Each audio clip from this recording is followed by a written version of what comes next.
Hello, Sophia here, and today we learn how to install WordPress from IntroNexus dashboard.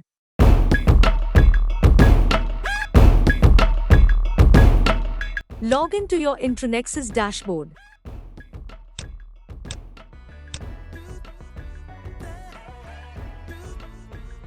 Now click on Hosting. Then click on Manage button. Now scroll down and find WordPress Manager.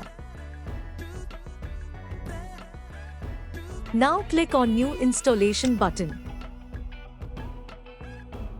Now select your domain name, protocol type, and put your domain name again.